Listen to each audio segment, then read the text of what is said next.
Baik, Assalamualaikum warahmatullahi wabarakatuh. Perkenalkan kami dari kelompok 2B yang beranggotakan saya Afifah Abdul Rahman, lalu ada Vanessa Fisara, M. Abdul Aziz, dan Cila Aksarna, yang kali ini akan membahas materi terkait dengan KIGG. Nah, sebelum itu, untuk penjelasan lebih lanjutnya terkait dengan KIGG akan dijelaskan oleh rekan saya Cila. Kepada Cila, disilakan. Oh, baik, terima kasih pada Afi. Untuk pertama, mungkin langsung saja kita buka website KEGG. Lalu yang pertama kita akan melihat pada pathway maps itu bagian metabolisme. Jadi pada kelompok kami itu mendapatkan metabolisme pada pirufat. Pirufat metabolisme. Jadi ini gambaran mengenai alur atau pathway yang ada pada pirufat. Jadi pada pathway ini ada dua. Yang pertama ada network atau jalur utamanya, dan yang kedua ada modul atau jalur alternatif. Jalur network itu terdiri dari uh, 4.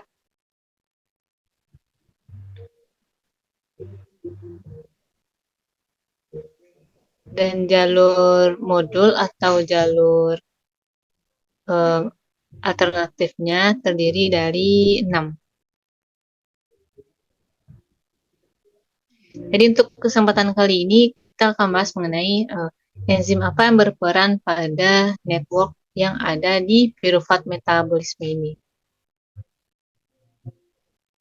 Kembali kita klik pada bagian network. Untuk sebagai contoh itu kita mengambil enzim dengan kode 6.4.1.1.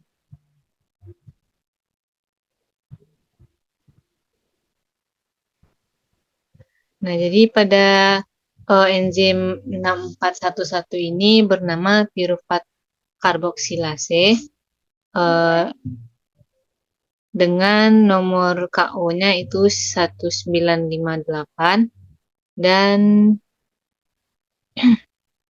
bright-nya itu ada metabolisme, karbohidrat metabolisme, citrat sikel, pirufat karboksilase, ada pirufat metabolisme, ada energi metabolisme, dan masih banyak lagi ke bawah. Pada enzim 116, pada enzim ini yang pertama kita bahas itu mengenai apa saja jurnal atau artikel ilmiah yang berhubungan dengan enzim pirufat karboksilase.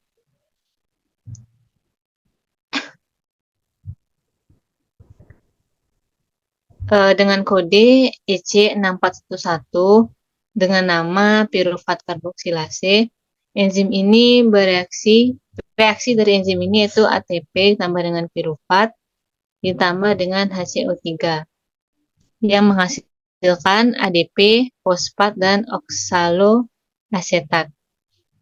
Reaksinya itu bisa kita klik di bagian bawah.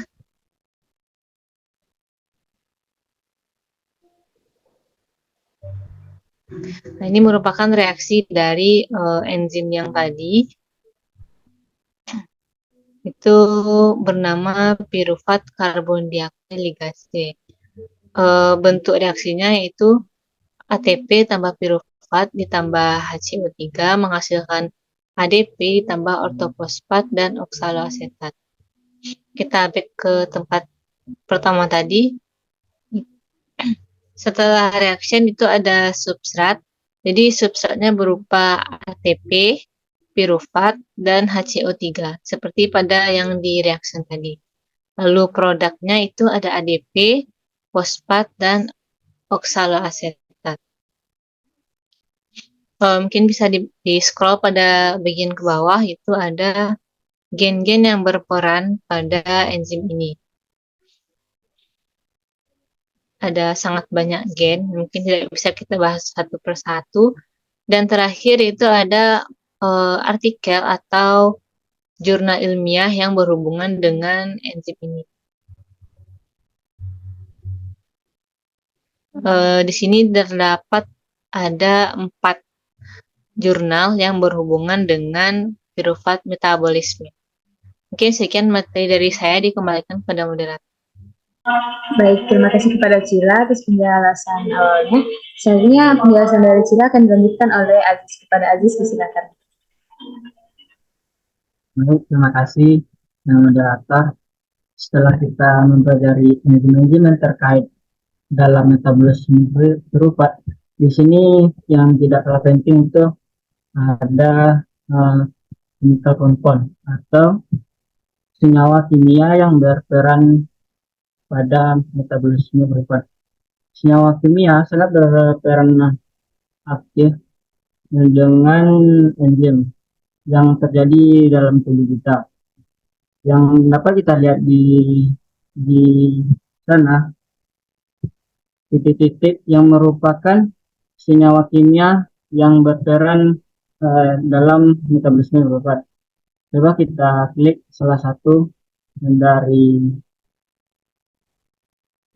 senyawa kimia tersebut. Nah, di sini ada senyawa pirufat, senyawanya dengan nama pirufat dengan kode entry C00022 dengan formulanya itu C3H4O3 dengan masanya 88016. Di sini kita juga dapat melihat struktur dari pirufat. Seperti ini kira-kira strukturnya. Di sini juga terdapat reaksi-reaksi apa saja yang terjadi pada senyawa kimia. Sangat banyak sekali reaksi yang terjadi. Coba kita klik salah satu dari reaksi tersebut. Nah, di sini ditampilkan reaksi-reaksi yang terjadi pada pirufat. Itu dengan nama pirufat asetal dehidrotransferase. Dengan definisinya 2 asetolaktat tambah karbon dioksida yang nantinya menghasilkan 2 pirufat. Dan di sana kita juga dapat melihat struktur. Coba lanjut kita kembali ke halaman yang tadi. Di sini kita juga dapat melihat pathway atau jalur dari senyawa kimia tersebut. Selanjutnya ke bawah, coba kita lihat. Di sini juga terdapat model-model yang berperan dalam senyawa kimia tersebut.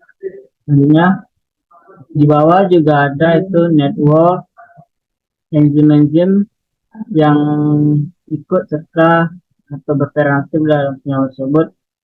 Di bawahnya lagi kita juga dapat melihat berat dari senyawa pirufat tersebut. Bisa ke bawah lagi. Demikianlah penyampaian saya tentang senyawa kimia. Selanjutnya dikembalikan kepada moderator.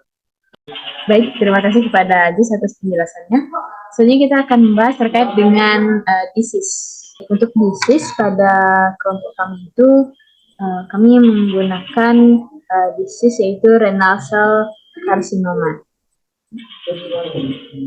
Nanti langsung diklik untuk disease itu. Nah, untuk penjelasannya sendiri pada disease ini, disease renal cell carcinoma ini dapat kita lihat bahwasannya di network itu terjadi ada empat network, dan selanjutnya untuk gen yang berperan di disease tersebut dapat kita lihat pada modul di samping itu terlihat bahwasannya pada satu jalur yang garis yang ada warna ungunya itu merupakan gen-gen yang berperan pada disease tersebut, dan apabila dihitung itu terjadi ada 26 gen yang berperan. Selanjutnya kita bisa melihat untuk bagian dari oncogen dan tumor suppressor yang berperan. Nah, itu bisa kita lihat pada kotak yang ada di tunjukkan kursor itu. Sedangkan untuk oncogen sendiri itu ada MFT, TRCC, dan ada TF3.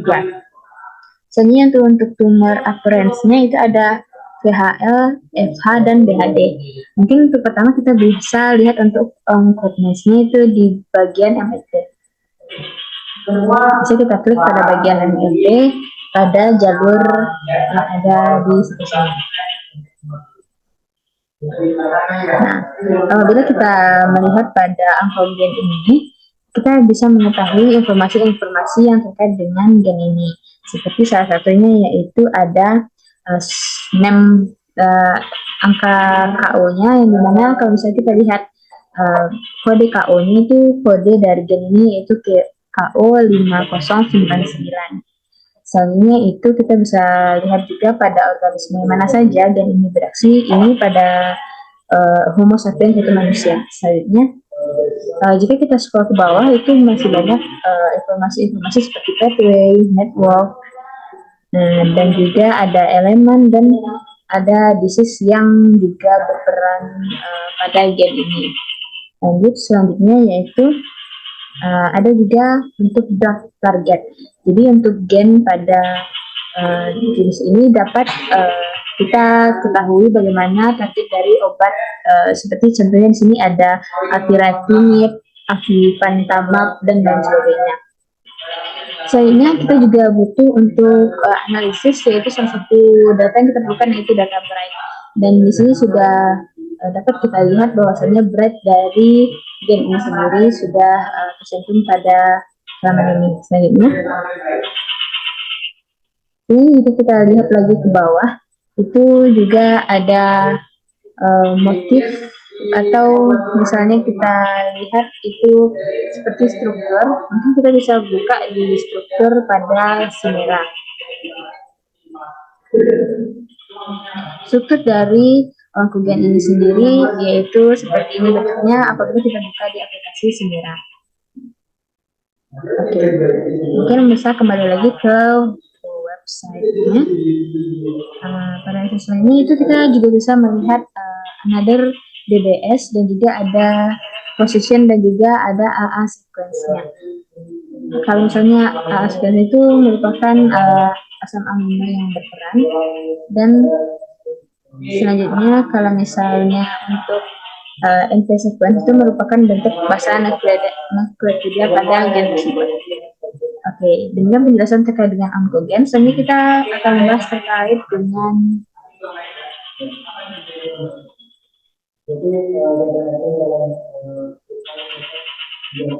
pada bagian VHL untuk tumor suppression. Kita klik pada bagian tersebut, mungkin sama seperti penjelasan pada bagian onkogen tadi, jadi tetap menjelaskan terkait bagaimana gen yang ada di sana.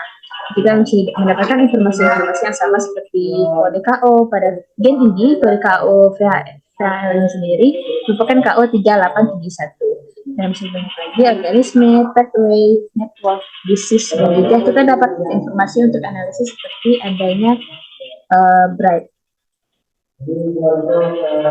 Selanjutnya, jika misalnya kita lihat pada scroll ke bawah lagi, kita bisa lihat juga ada strukturnya di PDB, sama seperti tadi kita juga bisa bukanya di Chimera. Selanjutnya yaitu untuk informasi-informasi kita dapat itu juga ada asam amino sequence-nya dan juga ada asam basa yang terpengaruh atau NP sequence itu yang merupakan bentuk basa nukleotida yang berpengaruh pada gen ini. Baik, sekian terkait penjelasan mengenai disease. Sebenarnya penjelasan selanjutnya akan dijelaskan oleh Vanessa. Kepada Vanessa disilakan. Terima kasih moderator. Selanjutnya pathway yang bisa kita akses di KEGG ini adalah drug development, di mana itu banyak jenisnya. Untuk saat ini kita pilih antifungal agen.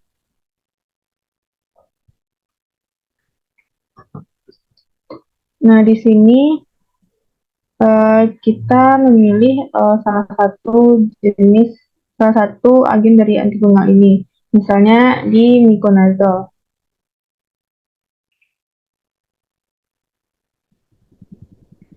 Drug yang pertama itu ada miconazole, obat yang pertama dengan nama miconazole atau Monistat dan Orafid.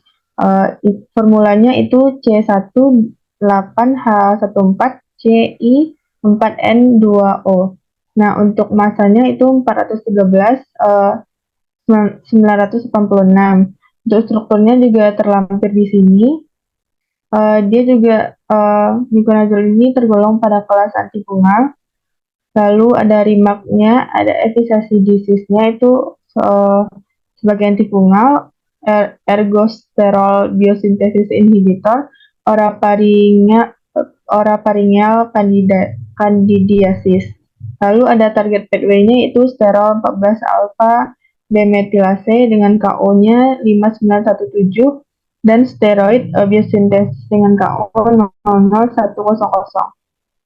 Nah, untuk interaksinya itu ada inhibition, lalu contohnya alimentary tract and metabolism, stomalogical preparation, dan banyak lagi beratnya. Nah, ada juga ada DBS, itu terhubung ke PubChem dan sebagainya.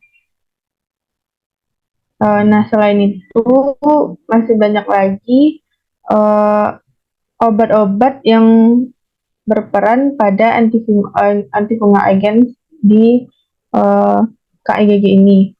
Mungkin sekian salah satu obat yang ada di antifungal. Dikembalikan kepada moderator. Baik, terima kasih kepada Vanessa. Demikianlah penjelasan dari kelompok kami terkait dengan website KIGG. Sekian dari kami, mohon maaf jika ada kesalahan. Kami tutup, wabillahi taufiq wal hidayah. Wassalamualaikum warahmatullahi wabarakatuh. See you di video selanjutnya.